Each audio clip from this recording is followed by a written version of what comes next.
오늘 말씀은 베드로후서 3장 1절에서 9절까지 말씀입니다. 나누어드린 교환 함께 보시면서 본 말씀 살펴보도록 하겠습니다. 먼저 1절 말씀 함께 읽습니다. 시작. 사랑하는 자들아, 내가 이제 이 둘째 편지를 너희에게 쓰겐 이 두 편지로 너희의 진실한 마음을 일깨워 생각나게 하여. 이 문장의 주어 수로가 어떻게 될까요? 그죠? 내가죠, 내가. 내가 뭐 한다? 예. 쓴다예요, 쓴다. 뭐를 써요? 예. 이 두 번째 편지를 써요. 자, 왜 쓴다고 돼 있어요? 뭐뭐 하기 위해서라고 돼 있죠? 왜 쓴대요?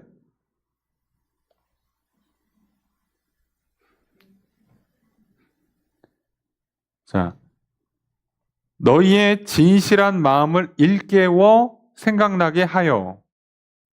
그 마음을 일깨워서 생각나게 하는 게 목표예요. 그래서 두 번째 편지를 썼다고 돼 있습니다.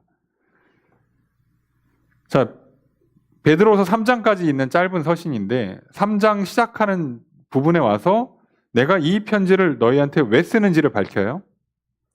자, 그 얘기는 뒤늦게 생각난 게 아니라 이게 목적이다라는 거죠. 이 편지의 주 목적. 그러니까 거짓 교사들에 관한 가르침, 그들의 어떤 위험성, 그들의 어떤 거짓된 주장들, 그리고 그들에게 확실한 심판이 있다는 것들 쭉 설명한 뒤에 이거 확실히 좀 이런 목적으로 내가 기록했는데 그 기록한 목적이 뭐냐? 거짓 교사를 대적하라가 목적이 아니었던 거예요, 정확히는.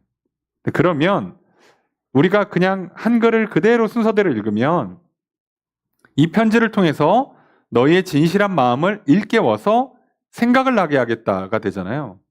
근데 가만 우리가 좀 이 문장을 보시면 뭘 생각나게 하겠다는 거야? 가 되죠.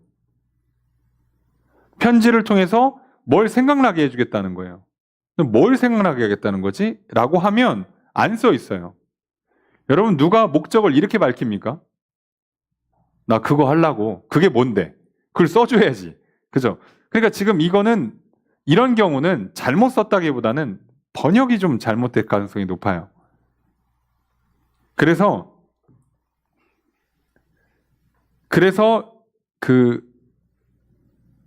이 너희의 진실한 마음을 일깨워 생각나게 한다를 직역을 해버리면 완전히 거칠게 이제 직역을 하면 너희의 진실한이 아니라 순수한 마음을 각성시키려고 한다예요. 각성시키려고 한다. 자, 그러면 각성이잖아요. 자, 너희의 순수한 마음을 이게 일깨운다가 각성인데 각성을 시키겠다예요. 그럼 생각나게는 뭐야? 이게 앞에 붙어야 됩니다.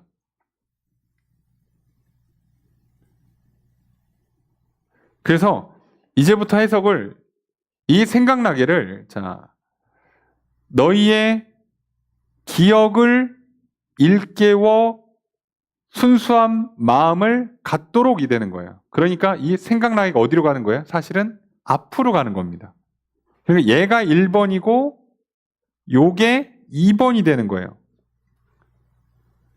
그래서 생각나게 하는 게 아니라 문장이 좀 이상하게 돼 있지만 너희의 기억을 일깨워서 순수한 마음을 각성시킨다. 여기는 막 일깨워랑 생각이 뒤집어져 있지만 그게 아니라 너희의 기억을 자극하다는 단어가 있어요. 일깨우다. 너희의 기억을 자극해서 순수한 마음으로 마음을 갖도록 마음을 되도록 이란 뜻이에요. 정확히는 순수한 마음을 일깨워라고 하면 좀 번역이 이상해지는 거예요. 순수한 마음을 각성시키겠다. 뭐를 통해서? 기억을 통해서.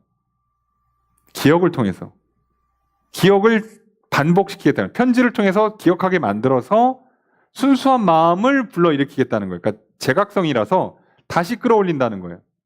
불순한 마음이 아니라 순수한 마음을 다시 끌어올리겠다는 거예요. 근데 그 방법이 뭐예요? 기억이에요, 기억. 여기서는 기억으로 번역하시는 게 좋아요. 기억. 자, 그러니까 처음 복음을 들었고 이 당시에는 우리처럼 성경이 딱 인쇄돼서 책으로 있는 게 아니다 보니까 기억에 의존돼 있단 말이죠. 근데 이 기억에 의존돼 있다 보니까 자꾸 왜곡이 생겨요. 그래서 좀 글이 필요합니다. 그래서 많이 서신들이 많이 이제 전해지는 거잖아요. 그런 베드로 사도도 이렇게 서신을 전하는 이유가 뭐냐? 제대로 된 걸 기억해서 순수한 마음을 계속 끌어올릴 수 있도록 도와주겠다는 거예요. 그럼 무슨 얘기죠? 뭔가 기억이 왜곡되면 불순한 마음이 움직일 수 있다는 거예요. 사람이니까. 불순한 의도가. 자, 그렇게 만드는 게 누구예요? 거짓 교사죠. 자꾸 진리를 기억할 수 없게끔 자꾸 거짓을 집어넣어서 거짓이 들어오면 진실은 가려지고 거짓이 올라오면서 무슨 일이 생겨요? 불순한 마음. 은근히 사람들 마음에는 귀찮은데? 피곤한데? 좀 더 쉬운 거 없나? 적당히 좀 타협할 수 있는 길이 있지 않을까? 그래도 술 한 잔 괜찮지 않을까? 라는 그 마음들이, 불순한 마음들이 올라온단 말이에요. 거짓 교사들이 하는 작업은 진리를 왜곡시켜서 이 불순한 마음을 끌어올려요. 그런데 베드로 사도는 뭘 하겠다는 거예요? 진리를 기억하게 만들어서 순수한 마음을 오직 하나님만 바라보고 천국만 소망하고 이 땅에서 진짜 믿음, 소망, 사랑으로만 사는 그 순수한 마음으로 살게 만드는 거죠. 이러려고 이 편지를 쓴다 해요. 그러면 뭘 기억하게 만들 거냐? 그게 2절에 붙는 거예요. 그래서 이 곧이라고 붙은 내용에 이 생각하다라는 단어와 2절 맨 끝에 기억하게라고 하는 단어가 사실은 같은 단어예요. 같이 붙여야죠. 그러니까. 그래야 사람들이 제대로 이해할 수 있죠. 여기서 기억하려는 내용이 2절인 겁니다. 베드로 사도가 이 편지를 써서 기억하게 만들고 싶은 내용은 2절에 있는 거고 그 기억을 통해서 순수한 마음을 갖게 해주겠다는 거예요. 하나님을 향한. 불순하고 더러운 마음이 아니라 순수한 마음을 갖게 해주겠다. 그러면 뭘 기억해야 되냐? 2절 말씀 읽습니다. 시작.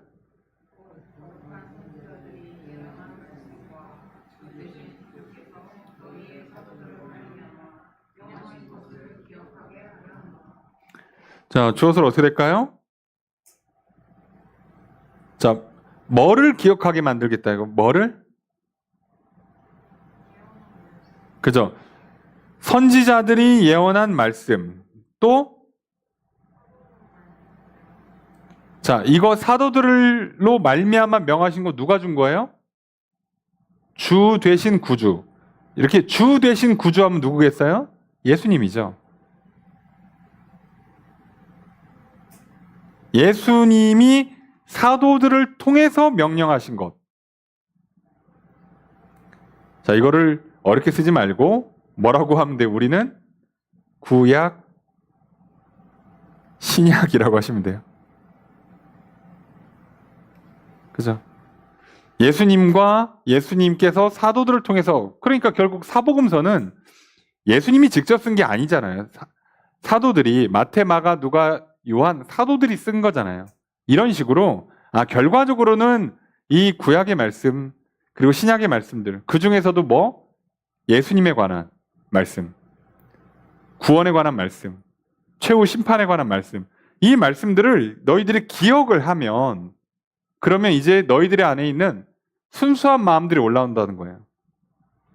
하나님을 향해서 불순한 마음을 안 품는 거죠.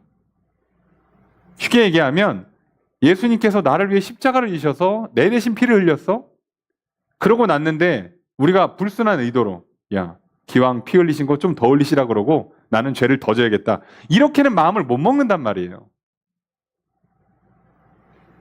최후의 심판이 있어? 그걸 뻔히 알고 있는데 뭐 예수님 십자가 지셨으니까 그 마음껏 죄를 져도 천국 갈 거야. 최후의 심판이 있다는 걸 알면 그런 불순한 의도는 생기지 않아요. 이걸 반복시키겠다는 겁니다. 왜 우리가 진리를 기억하는 게 중요하냐? 성경 말씀처럼 진리가 우리를 자유케 하는 거예요. 제대로 갈 수 있게 만들어요. 그리스도인들이 죄를 지면 죄책감에 빠지는 게 아니라 예수 그리스도의 십자가의 보혈 앞에 담대히 나아가야죠. 죄송한 마음 당연히 있죠. 사람이니까. 죄송하지만 근데 여기서 십자가의 보혈로 씻지 않으면 또 죄를 진다고. 그러니까 뭐 해야 돼요? 미안하면 미안할수록 빨리빨리 용서를 받아야 된다고요.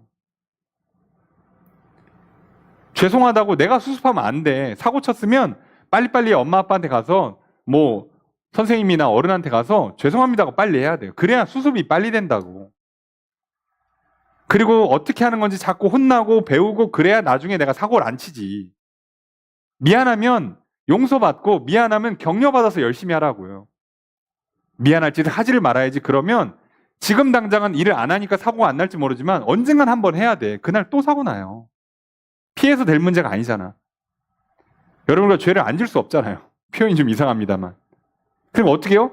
계속 용서받고 계속 하나님이 주시는 그 용서와 자유와 죄를 이길 수 있는 힘을 계속 받아야 그래야 어느 순간이 되면 이제 죄를 안 짓는 그런 굳건한 믿음, 하나님과 깊은 신뢰, 하나님과 사랑을 주고받는 관계로 나아가는 거 아니겠습니까? 야, 내가 용서받고 또 죄를 졌어. 이러고도 사람이냐? 아이고, 낫을 못 들겠다. 나는 저기 구석에 처박혀야지. 이 사람 구석에서 또 죄를 져요. 그럼 절대 안 되죠, 그러면. 아, 시험 문제 틀렸으면 또 공부를 해야지. 틀리기 싫어서 시험 안 보면 쪽팔릴 일은 없겠지만 학생이 아니잖아요, 그러면. 자, 이 문제인 겁니다. 진리를 기억하라는 게 왜 우리한테 중요하냐면 그래야 순수한 마음, 진실한 마음을 가질 수 있어요. 여러분, 우리가 자꾸 반복해야 되는 거, 공부해야 되는 이유가 여기에 있습니다. 안 그러면 어느 순간 왜곡이 돼요. 나도 모르는 사이에 그런 줄로 알고 있는 이상한 이야기가 머릿속에서 엉키고 설켜서 만들어져요. 그리고 나중에 성경 찾아보잖아요. 없어, 그런 얘기가. 오, 이상하다. 나 어디서 들은 것 같은데? 없죠. 여러분, 그래서 우리는 뭐라고요? 반복해서 기억해야 됩니다. 우리 뇌가 자꾸 망각을 하니까요. 나쁜 거는 그냥 내버려둬서 망각하게 내버려 두시고 그럼 시간 지나면 없어지잖아. 그 좋은 건 또 망각을 하니까 좋은 건 반복을 하셔야 돼요. 진리는 반복을 하셔야 된다고. 근데 꼭 어리석은 인생들이 어떻게 해요? 이걸 거꾸로 하지. 진리는 한 번 듣고 그냥 내버려 두고 슬프고 괴롭고 수치스러운 거는 계속 기억을 하죠. 일기 쓰고 마음에 담아두고 또 반복하고. 그럼 뭐만 남아요? 이러면 진짜 남는 게 하나도 없죠. 그러니까 반대로 해야죠, 반대로. 진리를 반복하고 어차피 망각하니까. 그리고 내 과거의 상처, 수치, 괴로움, 아픔들은 신경 쓰지 말고 덮어두세요. 하나님께서 다 기억도 안 나게 만드신다니까. 나는 진리만 기억하는 거예요. 왜 기억해, 과거를? 어차피 돌아갈 수도 없는 거. 자, 바로 이 목적으로 한 겁니다. 자, 그러면 그 중에서 베드로 사도가 거짓 교사들과 정면으로 충돌되는 지점 중에 강조하는 바가 하나 있겠죠? 그 내용이 3절입니다. 3절의 첫 번째 문장 읽습니다. 시작. 주어를 어떻게 할까요? 자, 너희는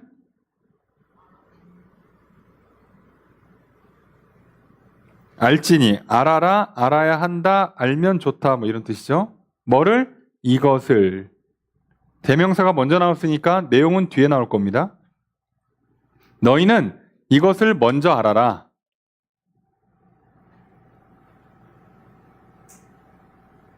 그럼 그 내용은 뭐냐? 3절의 두 번째 문장 있습니다. 시작.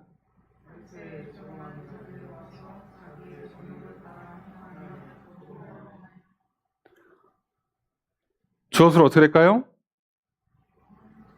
그죠? 조롱하는 자들이 뭐 한다?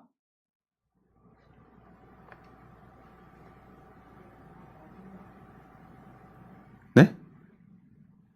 행한다, 조롱한다예요.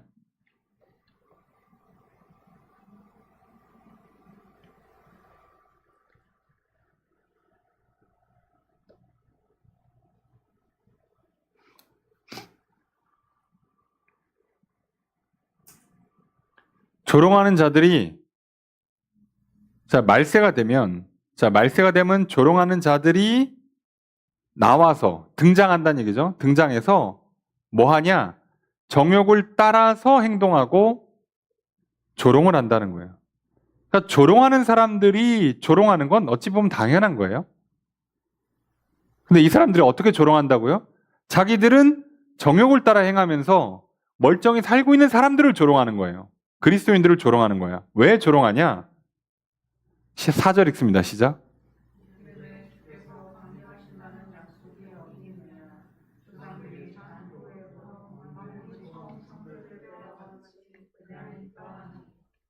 주어스로 들을까요? 그죠? 조롱하는 자들이죠. 조롱하는 자들이 뭐 한다?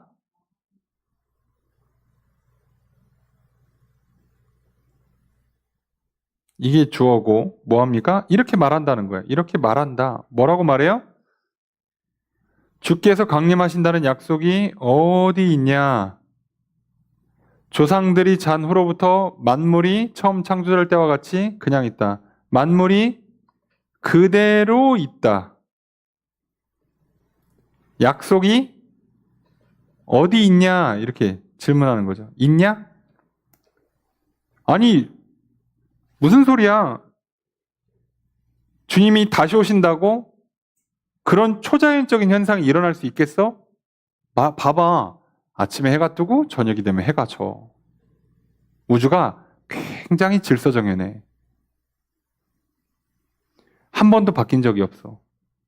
그러니까 내일은 무조건 해가 뜰 거야. 근데 어느 날, 어느 시점이 되면 이게 다 없어지고 끝이 난다고? 종말이 온다고? 예수님이 하늘에서 구름 타고 내려오신다고? 아이고, 되겠니? 그게 되겠니? 이렇게 얘기한단 말이에요. 아니 뭐 해와 달과 별과 들과 산이 그대로 있는데 뭐가 변하기는. 자, 이렇게 얘기하는 겁니다. 자, 그러면서 이들이 부인하는 건 뭐예요? 예수의 재림을 부인해요. 그러니까 재림이 부인되면 당연히 뭐도 부인돼요? 최후 심판도 부인돼요. 재림이 어디 있고 심판이 어디 있어? 그러니까 뭐라고요? 그냥 노세 젊어서 노세. 한 번뿐인 인생 즐겨. 이렇게 되는 겁니다.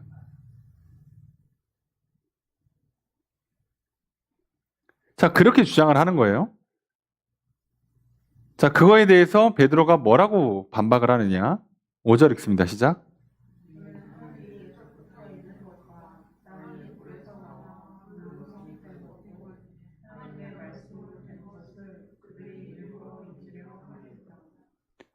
자, 큰 틀에서는 이것은 뭐뭐 하려는 것이다 라고 돼 있지만 우리는 그냥 직역을 할 거니까 주어 어떻게 될까요?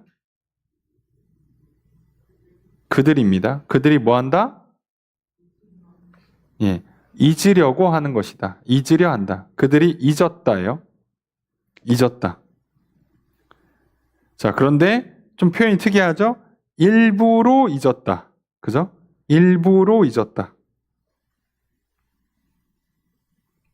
그래서 일부러는 정확히는 원하다, 바란다, 소망한다는 뜻의 단어, 동사를 분사화시킨 거고요.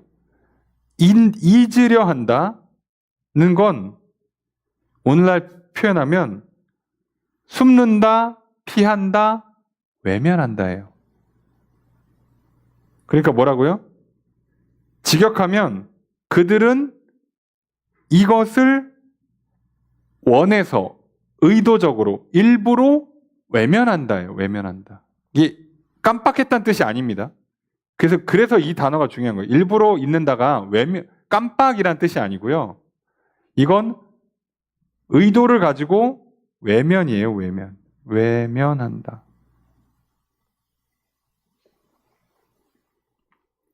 일부러 원해서. 자기들이 원해서 외면하는 거예요. 뭐를? 요만큼을. 자, 뭐를 외면하고 싶은 거냐? 이 사람들은 하늘이 옛적부터 있었던 것과 땅이 물에서 나와 물로 성립된 것을 하나님의 말씀으로 된 것. 자, 하늘이 옛적, 하늘, 땅, 물. 원래는 천지창조할 때 잘 보시면 하늘을 잇고 그 다음에 하늘 위에 궁창, 하늘 아래 궁창이 있고 거기에 물로만 있었는데 물과 물이 나눠져서 나누어진 것을 육지, 땅이라고 그러고 안 나눠진 것을 물, 바다라고 불렀죠. 자, 그러니까 하늘이 있고 땅이 있고 바다가 있어요. 자, 이거 뭘로 됐다고요? 하나님의 말씀으로. 자, 이거죠. 이게 포인트예요. 하나님의 말씀으로 됐다예요. 자연적으로 된 게 아니야. 우연히 된 게 아니라니까? 하나님 말씀으로 된 거야. 라고 얘기하는 거예요. 이게 복잡한 얘기가 될 수 있는데요. 우주를 연구하다 보면 조금 어려운 개념들이 있어요. 왜요? 분명히 뭐 그냥 아주 옛날에 우주에 왠지 모르지만 이런저런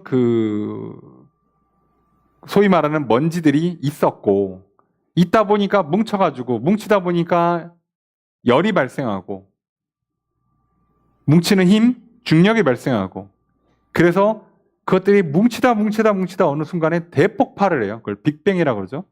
그 빅뱅의 여파로 흩어져 갖고 그 많은 에너지가 흩어져 갖고 흩어진 애들끼리 또 자기들끼리 근처에 있는 그 먼지들끼리 뭉쳐가지고 그래서 오늘의 우주가 된 거다.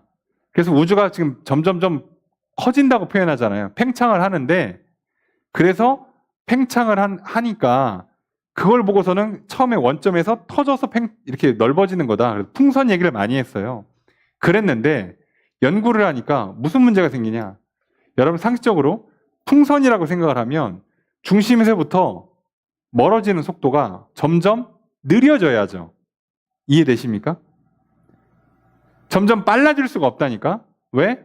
여기서는 똑같은 에너지를 줬으면 시속 100km로 간다고 생각해 보세요. 그러면 이쪽에서 100km 가고 저쪽에서 100km를 가면 시간이 지날수록 어떻게 돼요? 점점점 멀어지죠. 근데 처음에는 급격히 멀어져요. 쭉쭉쭉쭉 갈라지는데 시간이 지나면 이게 속도가 느려집니다. 왜요? 계속 무한으로 넓어지니까. 그래야 되는데 그러니까 점점 그 장비들이 좋아서 관찰을 해보니까 이 우주들끼리 우리가 있는 은하가 우리 은하죠. 우리 은하랑 옆에 가까이 있는 안드로메다만 해도요.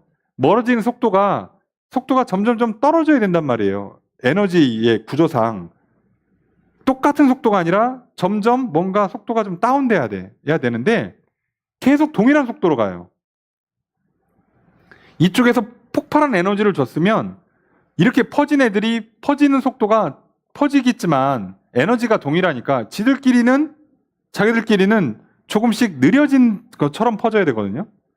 근데 왜 이렇게 멀어지는 중에도 가운데서 멀어지는 중에도 똑같이 갈라지더라고요. 시간차가 안 생기고.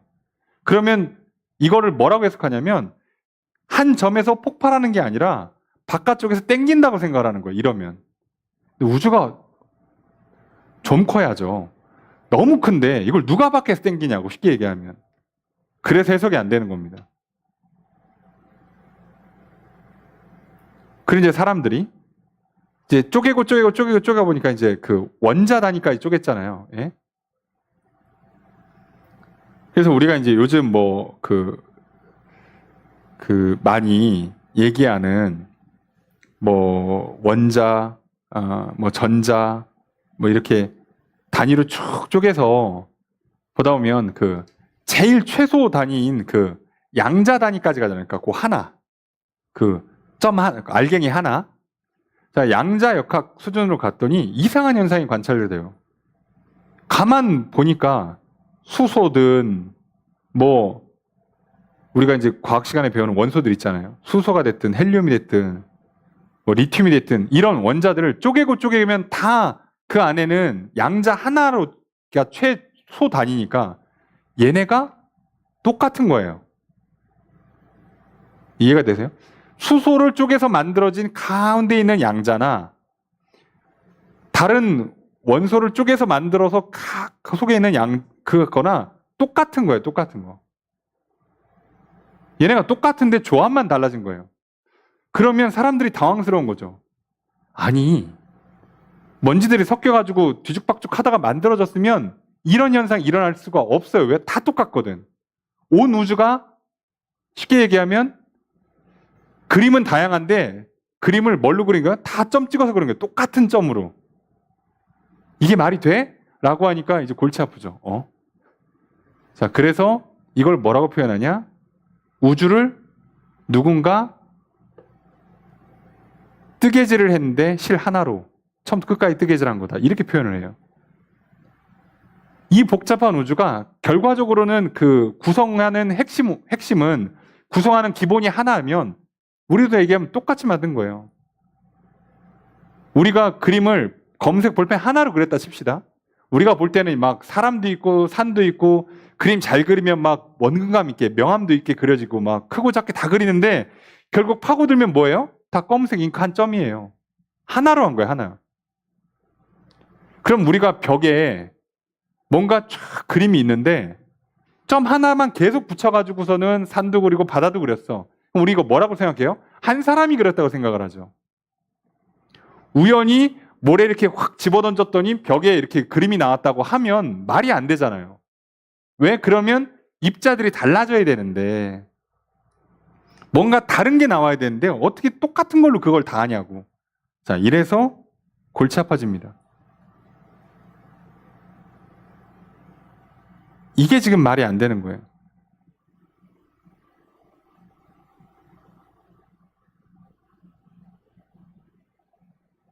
그래서 이 사람들이 하나님의 천지창조를 부인하고 우연이 됐다, 무수한 우연이 반복돼서 이런 결과물이 만들어졌다, 또 그리고 신은 설령 창조했을지라도 이제는 손 떼고 이제 우주는 알아서 자기들끼리 질서를 가지고 돌아가는 거다. 그러니까 신이 있을지언정 우리랑 상관이 없다. 이렇게 주장을 해요. 여러분, 이게 지금으로 치면 2000년 전 주장이잖아요. 이게 오늘날 우리가 뭐라고 부르는 이론이냐면 이신론이라고 부르는 주장이에요. 그러니까 2000년 전이나 지금이나 3000년 전이나 사람들 생각은 다 거기였다고. 이신론을 사람들이 잘 헷갈리는 것 같아서 저기 오늘 교재 맨 밑에다가 요약해서 써놨어요. 이신론이 뭐냐? 신이 만들고 질서를 부여하고 손을 뗀 거예요. 신은 이제 없어. 신은 빠졌어요. 그렇게 처음 생각하는 게 이신론인데 이신론이 계몽주의 때 막 올라온 다음에 계몽주의를 거치면서 결과적으로 이신론에서는 사실상 신은 없다고 보는 거예요. 없다고 보는 겁니다. 어차피 있으나 마나지. 만들어 놓고 빠지나 뭐 우연히 만들어졌나 우리 쪽에서는 상관없어지는 거예요. 그래서 이신론은 무신론이라고 보는 거예요. 우리 기독교 입장에서는. 그리고 철학에서도 이신론은 무신론으로 분류합니다. 신을 인정하지 않는 개념이에요. 결과적으로는. 그러니까 결국 여기서 뭐 진화론이 됐든 뭐 여러 가지 이론들이 다 여기서 시작되는 거예요. 결국은. 부정하는 거죠. 자, 근데 이걸 부정하면 사람이 어떻게 되냐? 당연히 우리는 먼지에서 시작해서 먼지로 돌아가죠. 우연의 산물이죠. 죽으면 끝이죠. 그러니까 우리가 착하게 살 이유가 있나? 열심히 살아야 될 이유가 있을까요? 없죠. 세상에서 열심히 살라고 하는 수많은 어떤 그 가르침들, 강연들은 목적이 뭐예요? 의미 있게. 역사의 기록을 남기려고? 후회 없는? 아니, 그런 식으로 표현해요. 그러니까 그게 뭔데? 라고 하면 할 말이 없죠. 그렇잖아요. 가만 생각해 보세요. 할 말이 없죠. 기왕 한번 태어난 거 멋지게, 성공적인, 훌륭한, 위대한 삶을 한번 살아보자. 그게 뭔데요, 그러니까? 성공이라는 게 뭔데요?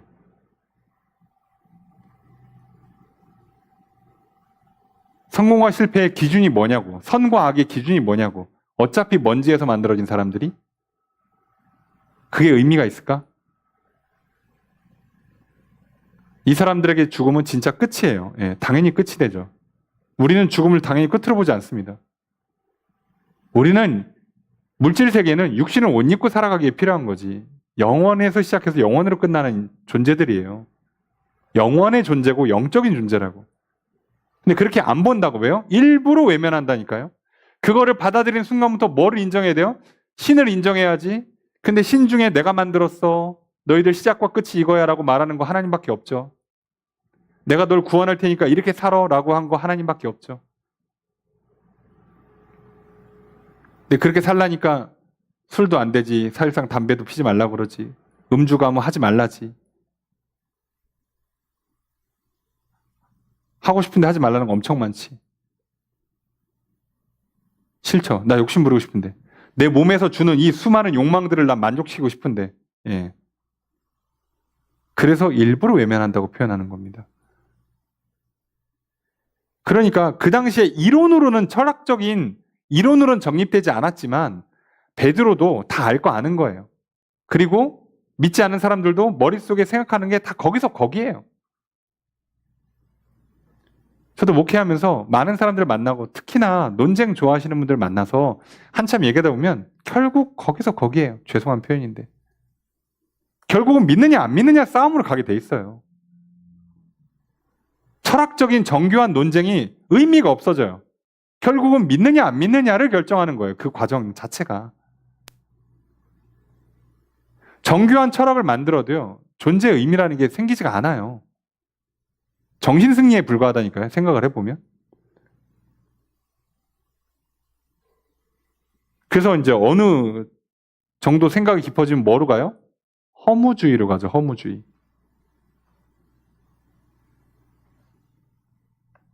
비관주의로 가고. 나는 왜 우연히 태어난 걸까? 왜 존재하는 걸까? 죽으면 또 끝나는데 왜 있는 걸까? 그 사람들이요.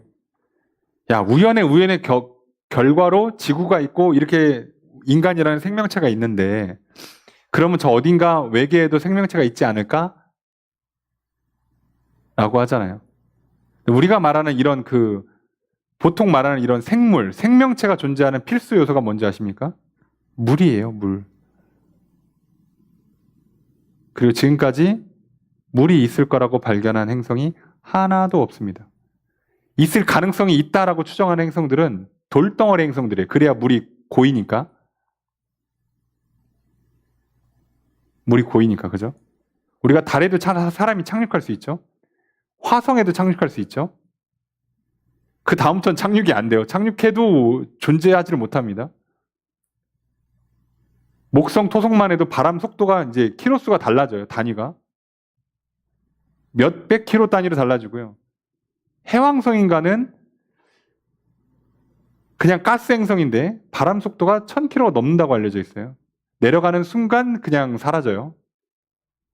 모양만 동그랄 뿐이지. 근데 그런 식으로 암석으로 된 행성들을 몇 개 어떻게 찾아봤어. 그러면 물이 있을 가능성이 있다는 거죠. 네. 가능성이 있겠냐고. 우연이라고 하면 어딘가도 있어야 될 거 아니냐고. 진화론을 얘기했으면 지금도 진화의 어떤 흔적들이 나와야 될 거 아니냐고요. 예, 이상하죠.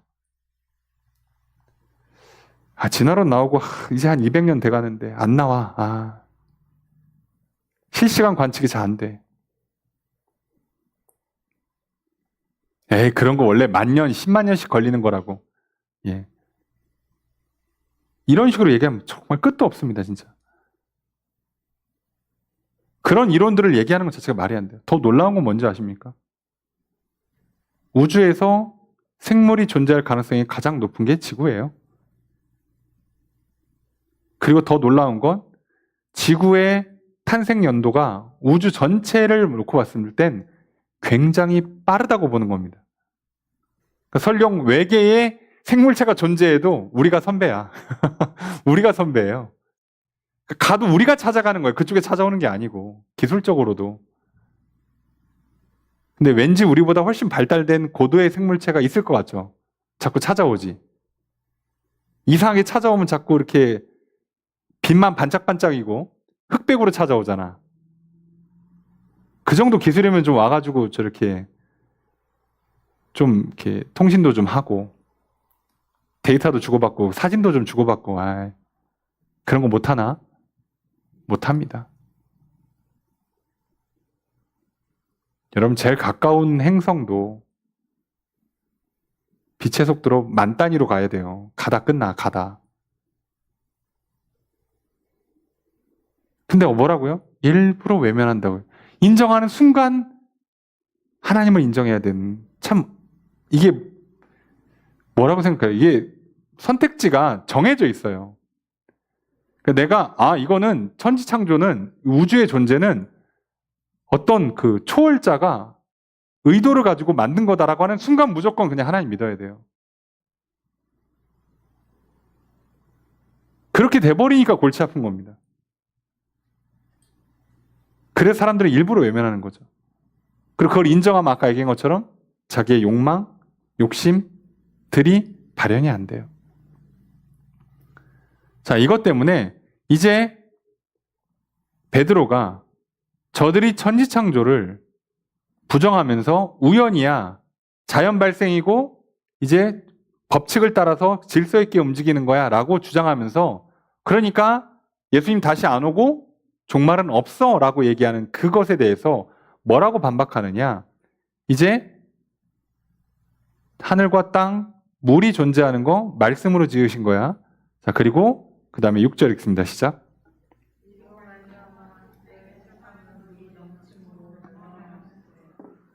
주어서로 어떻게 될까요? 그죠? 그때 세상이에요. 그때. 과거 얘기입니다. 과거. 뭐 했다? 멸망했다. 뭘로? 홍수로. 홍수로 멸망했다.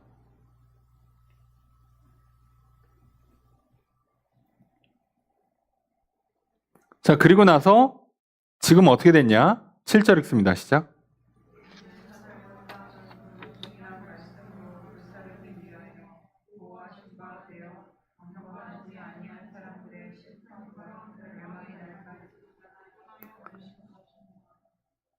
자, 주어서로 어떻게 될까요? 그죠? 하늘과 땅은, 지금의 하늘과 땅이란 얘기예요. 하늘과 땅은 뭐 한다? 자, 보호되고 있다. 보호받고 있다. 보호받고 있다. 또 보존하여 두신 것이라고 되어 있는데, 보존되었다예요. 그냥 보존되었다. 하늘과 땅은 그러니까 똑같은 단어입니다.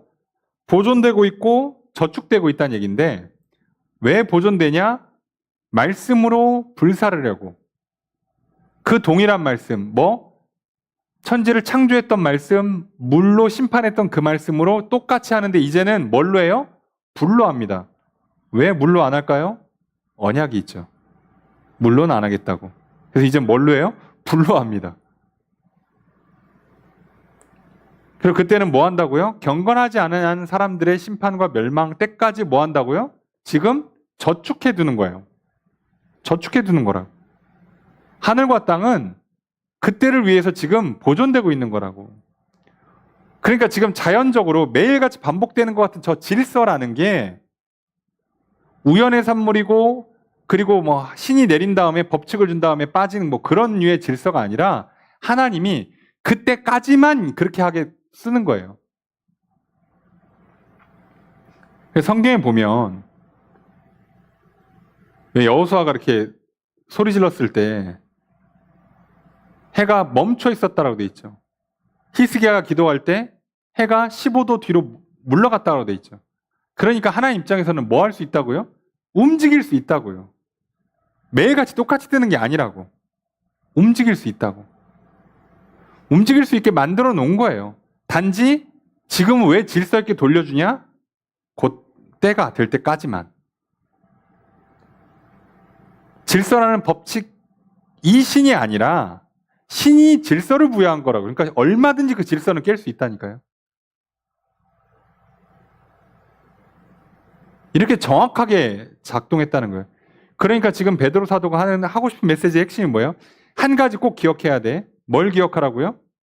뭘 기억하래요? 조롱하는 자들이 부정해. 뭐를? 천지창조와 예수의 재림과 심판을 부정해요. 자, 그런데 너희는 뭘 꼭 기억하라고요? 말씀으로 창조됐고 말씀으로 홍수 심판이 있었고 말씀으로 장차 불의 심판이 있을 거야. 그러니까 세상은 뭘로 창조되고 유지되고 돌아간다고요? 말씀으로.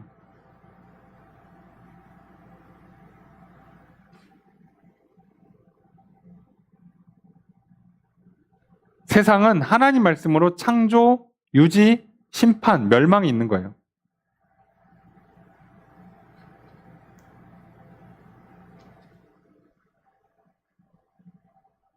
이게 다 있는 겁니다. 여기에 질서라는 건 유지할 때 필요하니까 있는 거고요.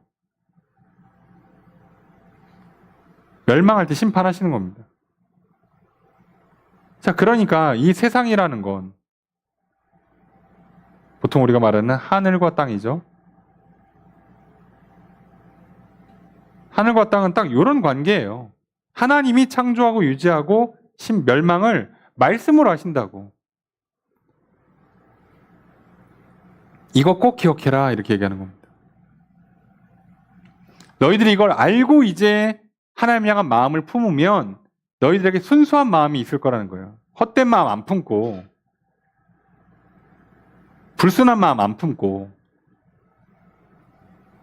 어디 이렇게 돼 있는데 갑자기 와서 야 이거 우주가 이거 우연이 된 것 같은데 야 어딘가도 뭐가 있겠지? 응? 그럼 자꾸 인생의 의미를 다른 데 찾아요. 조금 더 높은 산에 올라가면 의미가 있다. 조금 더 많은 세상을 돌아보면 의미가 있다. 조금 더 많은 경험을 쌓거나 지식을 쌓거나 돈을 벌면 의미가 있다라고 자기들이 의도를 가지고 일부러 외면하는 거잖아요. 그거는 그냥 일부러 외면하는 거예요. 그게 아니라고 아무리 얘기해도 그냥 듣기 싫어서 안 듣는 거죠. 그래놓고 몰랐어요. 깜빡했어요. 실수였습니다. 라고 핑계할 뿐이죠. 그거 아니었나요? 아, 그거 같은데 이상하네? 이런 식으로 핑계를 댄다는 거죠. 아닙니다, 여러분. 하나님 나라의 핑계는 통하지 않습니다. 그리고 나서 이제 8절, 9절 이하에 이제 다음 주까지 봐야 되는 말씀에 이제 새로운 단락이 시작되는 거죠. 8절 읽습니다. 시작.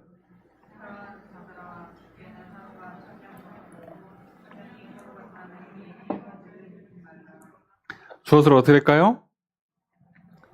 그죠? 사랑하는 자들아, 너희는 뭐하라?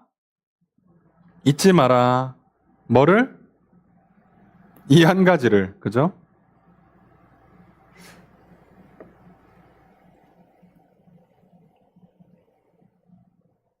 자, 그래서 3절 말씀과 비슷하죠? 너희는 이것을 알아라. 8절도 이것을, 이 하나를 잊지 마라. 라고 하면서, 이제 그렇다면, 예수님 안 와. 어제나 오늘이나 내일이나 똑같아. 그냥 해는 떠. 해는 져. 뭐 멸망 있고 심판 있고 뭐가 바뀌어야지. 바뀌는 게 뭐가 있는데. 이렇게 얘기할 때 베드로 사도가 뭐라고 얘기한다고요? 너희들이 이 한 가지를 꼭 기억해야 돼. 잊으면 안 돼. 죽게는 하루가 천년 같고 천년이 하루 같다. 시간 개념이 우리랑 다르다고요. 다르다고 시간 개념이. 시편 90편 말씀 인용한 건데 단순히 그런 개념이 아니라 구약에 여러 번 나와요. 하나님의 시간 개념이 우리랑 다르다는 걸. 근데 그건 맞아요.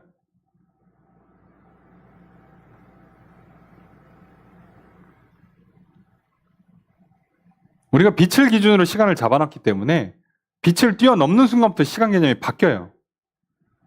문제는 빛을 그럼 뛰어넘으면 되는 거 아니냐, 빛의 속도의 2배로 가면 되는 거 아니냐. 안타깝지만 현재까지는 갈 방법이 없어요. 근데 하나님께서 말하는 그 빛을 뛰어넘는 건 시간보다 2배 빨리 가는 게 아니라 시간 자체를 뛰어넘어 있는 거예요. 시간 너머라고 표현을 해야죠. 시간 너머라고. 시간 너머에 있기 때문에 우리 지금 뭐 할 수 있는 거예요? 이렇게 돌려감기를 할 수 있는 거죠. 마치 무슨 영화 감독이 영화 편집하듯이 돌려가서 요거 다시 바꾸고. 이게 가능하시다고.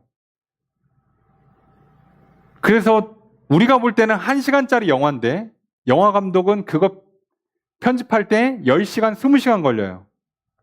그렇게도 할 수 있어요. 그리고 뭐 화면만 보려고 2배속, 3배속으로 빨리 감기도 할 수 있어요. 왜? 그냥 내용만 볼 거니까. 자, 그러면 그분 입장에서는 시간 개념이 없어진다고. 시간 개념이 없어지는 거라고요. 야, 1000년이 지났는데도 안 오면 안 오시는 거 아니야? 우리한테나 1000년이지. 저분한테는 그게 우리가 느끼는 1분일 수도 있다고. 우리한테는 1분인데 저분은 그거를 10년, 100년 정도로 길게 느낄 수 있어요. 그 긴 시간 동안에 우리가 봤을 때는 100년쯤 걸려야 되는 작업을 1분 동안 다 하시는 거예요. 그렇게 할 수 있다고.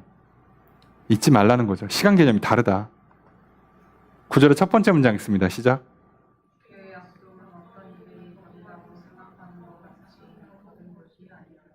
주어서 어떻게 될까요? 주의 약속은 더딘 것이 아니다예요. 더딘 것이 아니다. 더디지 않다예요. 표현이 좀 이상하죠? 직역하면 느리지 않다입니다. 느리지 않다.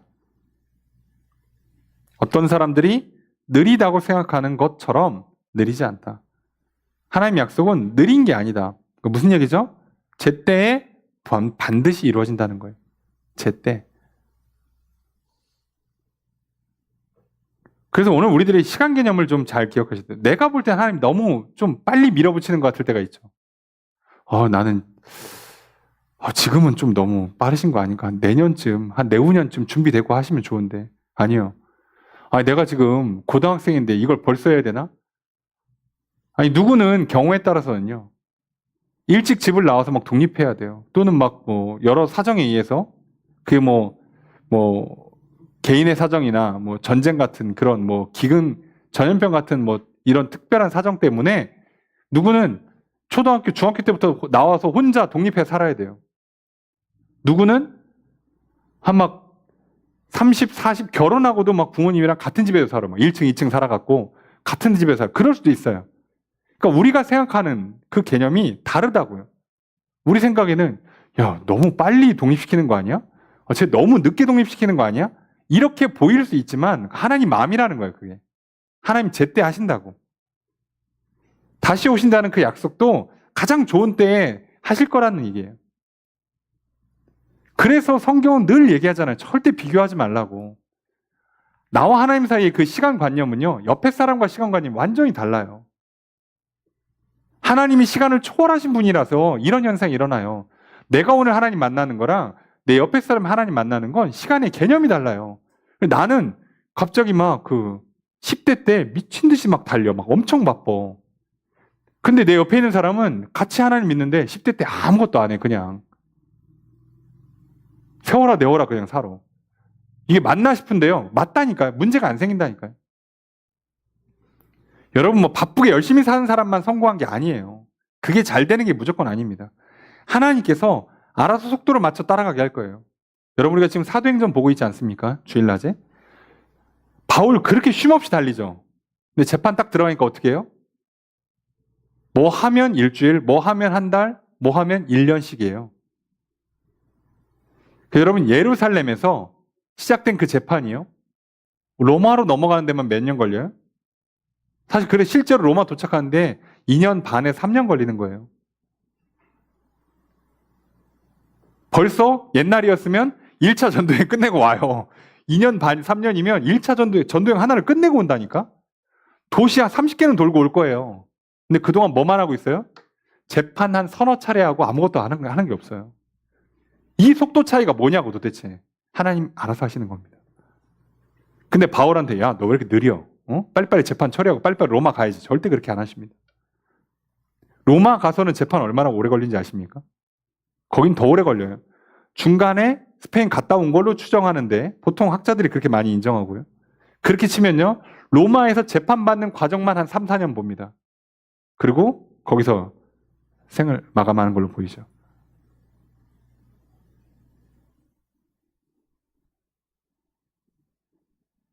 이게 뭐냐고. 왜 속도. 그러면 재판만 해서 로마까지 가는 시간을 잘 따져보면요. 시간이요. 전도행 2번 갔다 와요. 그 시간을 그렇게 보낸다고? 예, 그렇게 보내라고 하면 그렇게 보내는 거예요. 달리라고 하면 달리는 거고요. 쉬라면 쉬라는 겁니다. 아, 이게 너무한 거 아닌가 싶을 정도로 하나님 마음이에요. 그래서 옆에를 보지 마시라고. 속도 차이가 어마어마해요. 내가 달릴 때 쟤는 놀고, 쟤는 누워 있고요. 내가 누워 있을 때 쟤는 달린다니까요. 그러니까 저 사람 나만 조급하다고 할 것도 없고 저 사람 보면서 나만 느긋하다고 또 조급한 마음을 가질 필요가 없어요. 아무것도 신경 쓸 필요가 없습니다. 그냥 나와 하나님 사이에 가장 좋은 속도를 맞춰가시면 돼요. 정답이라는 게 없어요. 여러분, 그러니까 예수님이 언제 와야 제일 좋을까요? 그게 있을까요? 2030년에 오면 제일 좋을까요? 3000년에 오면 제일 좋으실까요? 아니면 한 1500년쯤 왔었어야 되는 건데 잘못 오신 거, 아직까지 안 오신 걸까요? 아니요. 가장 좋은 때 오십니다. 그래서 속지 말라는 거예요. 시간 개념 자체가 달라요. 그냥 시간의 관념이 달라요. 그리고 그렇게 하시는 이유가 있죠. 9절의 2번째 문장 있습니다. 시작. 주께서는 너희를 대하여 오래 참으사 아무도 멸망하지 아니하고 다 회개하기에 이르기를 원하시느니라. 네. 주어서로가 어떻게 될까요? 그죠? 주께서는 뭐 한다? 원하신다. 뭐를? 그죠? 아무도 멸망하지 않고 다 회개하는 것을 원하세요. 이걸 원하셔서 주님 입장에서는 가장 좋은 때에 오실 건데 우리가 볼 때는 굉장히 더디 오는 것처럼 보인다 이거죠. 우리 생각에는 저 인간은 좀 죽여도 될 거야. 죽여는 뭐예요? 귀신은 뭐하나?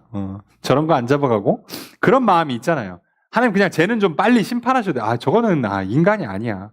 근데 하나님의 마음 뭐라고요? 그도 용서하기를 원하세요.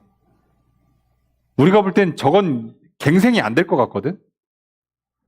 사람이 될 것처럼 보이지가 않아요. 전혀 가능성이 없어 보여. 그래도 하나님 포기 안 한다고요. 그런 하나님의 마음 때문에 우리가 볼 때 좀 더뎌지는 현상이 일어나요. 그래서 놀라운 건요. 그런 하나님이시기 때문에 오늘 내가 구원받은 거잖아요. 이제 나 구원받았다고 이게 입 싹 닫고 빨리빨리 쟤네들은 버리시죠. 이렇게 하면 안 되죠. 예, 하나님이 알아서 하실 거예요. 신경 쓰지 마시라고. 그러니까 거짓 교사들은 여기에 있는 우리들의 마음 뭔지 아시죠? 매일 똑같이 반복되니까 야, 하나님 안 계시는 거 아니야? 벌써 예수님 하늘로 승천하신 지 벌써 3, 4년 시간이 지나니까 안 오시는 거 아니야? 저런 인간들은 좀 빨리빨리 그냥 지옥 보내야 되는 거 아니야? 이런 마음들이 우리 안에 있기 때문에 거짓 교사들은 그걸 자극한단 말이에요. 그리고 거기에 싹 맞는 것들을 갖다 주면서 결국은 뭐를 부인하는 거죠? 안 와. 저런 건 죽어도 싸. 야, 너도 그냥 즐기면 살아, 인생. 우리는 그걸 원하는 거란 말이에요. 거기에 딱 맞는 말을 알려줘. 그럼 거짓이죠. 여러분, 노력하지 않았는데 성취를 얻기 원한다? 근데 누가 그걸 해준다? 사기입니다. 그렇잖아요.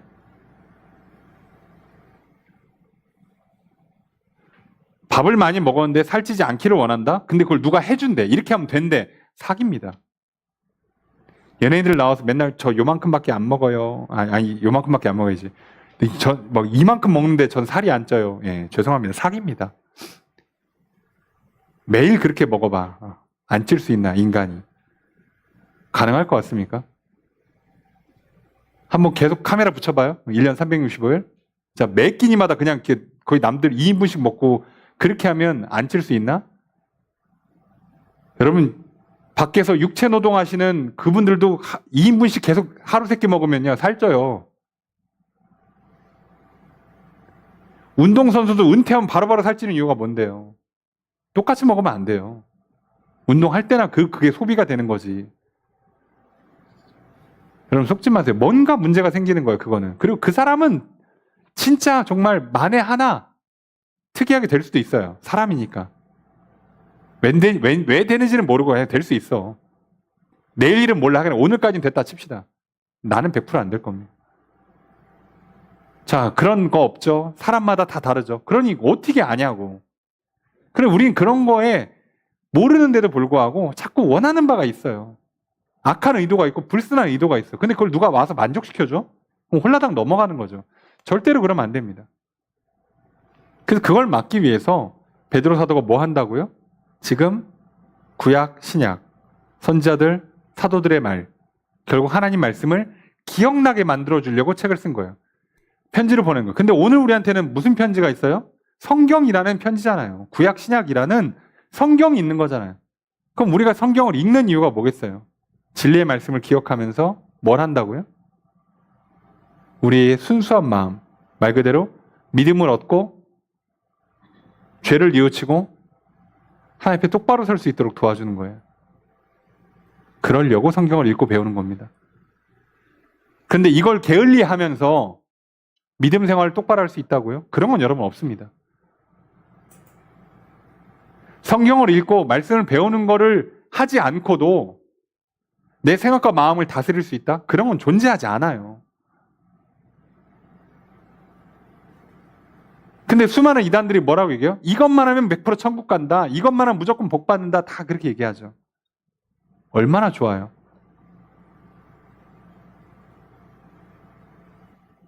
그래서 속지 말라는 겁니다.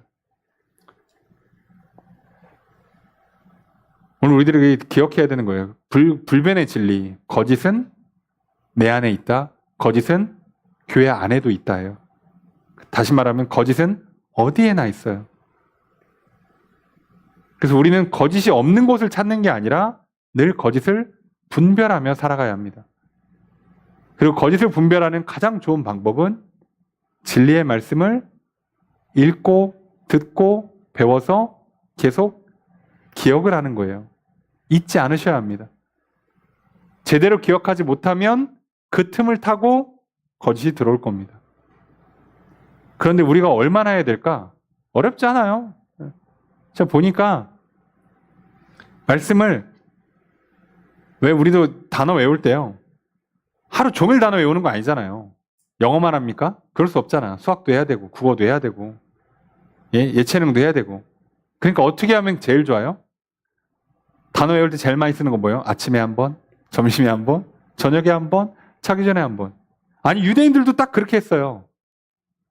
쉐마를 그렇게 하잖아요. 들으라 이스라엘 하면서 그 신명기 6장 이하의 말씀을 그렇게 해서 달달달 외운단 말이에요. 똑같죠? 그럼 우리 어떻게 하면 돼요? 아침에 성경 한 장, 점심에 성경 한 장. 한 장이 많으세요? 한 구절. 그러니까 반복을 하시라고. 끊어지지 않게. 기억을 하는 게 목적이잖아요. 양으로 승부하는 게 아니라고요. 정확한 기억이 목적이에요. 자, 그러니까 쉬워요. 그렇게 치면. 근데 요즘 얼마나 좋습니까? 스마트폰 때 되면 알림 문자도 막 보내주고 통독할 수 있도록 막 열면 바로 내가 어디까지 읽었는지 또 나오고 다 돼요. 근데 우리가 원해서 외면하는 거라고 그랬잖아요. 의도적으로 외면할 뿐이지 우리가 원하면 다 할 수 있습니다. 그거 안 될까? 요즘 같은 시대에 대한민국에서 건강관리가 안 될까요? 운동이 안 될까요? 공부가 안 될까요? 안 될까요, 그게? 요즘 같은 시대에 성경을 읽고 배우는 게 안 될까요? 뭐 라디오, TV, 유튜브를 통해서 수많은 교회들의 수많은 목회자들의 설교를 다 들을 수 있는데 분별이 안 될까요? 내가 의도를 가지고 외면하는 거지 내가 제대로 하나님의 말씀을 서겠다는 의도를 갖고 있으면 어렵지 않게 분별할 수 있습니다. 그래서 결국 다 뭐라고요? 몰랐어요, 속았어요라는 핑계가 하나님 나라에 통하지 않고요. 다 내 책임이 되는 거예요. 다. 안타깝지만 그렇습니다. 그래서 우리는 이걸 꼭 기억했으면 좋겠어요. 오늘 본문을 통해서 하나님께서 우리에게 성경을 으로 기록해 놓으신 이유가 이거구나. 진리를 기억해서 우리의 순수한 마음, 바른 믿음을 갖게 하시는 거구나. 그러니 거짓 교사들이 와서 말하는 그 말도 안 되는 주장들 우리가 속지 말고 거기가 아니라 세상이 말씀으로 창조됐고 말씀으로 유지되고 말씀으로 심판받을 것이며 그 말씀 중에 약속의 말씀들은 제때에 이루어질 것이다.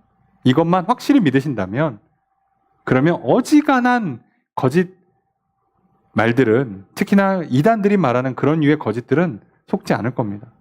오늘 다시 한번 이 말씀을 통해서 진리를 기억하시고 반복하시고 거짓을 분별하셔서 이 땅 가운데 살아가는 동안에 수많은 거짓 가운데 흔들리지 마시고 진리 안에 바른 믿음으로 서서 하나님을 참 믿고 하나님과 사랑의 교제를 누리시고 사랑으로 성도들과 함께 교제하시면서 살아가시다가 영원한 하늘을 소망하시다가 영원한 하늘에 실제로 들어가는 저 여러분들의 삶이 되길 소망합니다. 이렇게 살아갈 수 있도록 오늘도 말씀을 붙드는 저 여러분 되시길 바랍니다. 말씀을 붙들고 나아가는 우리들의 마음을 깨끗하게 하실 것이요. 믿음 안에 또 성령으로 인도하시고 많은 복과 기적을 내려주시는 주님의 크신 은혜가 함께 있기를 주의 이름으로 축복합니다. 말씀을 적용해 보겠습니다. 베드로 사도는 자신이 편지를 쓴 목적을 밝힙니다. 성도들이 진리의 말씀을 기억하며 순수한 마음을 다시 회복할 수 있도록 편지를 썼습니다. 성도들이 순수한 마음을 회복하도록 베드로는 성도들에게 선지자들의 예언과 예수님께서 사도들을 통해서 주신 계명을 기억하라고 권면합니다. 진리를 붙잡고 살아갈 때 우리의 마음이 흔들리지 않을 수 있습니다. 거짓에 속아 헛된 마음을 품고 살아가서는 안 됩니다. 그래서 베드로 사도는 진리의 말씀을 기억하도록 편지를 써서 보냅니다. 오늘 우리도 진리의 말씀을 읽고 기억하며 살아갑시다. 베드로 사도가 성도들에게 먼저 기억해야 할 것을 말합니다. 바로 예수님의 재림과 최후 심판입니다.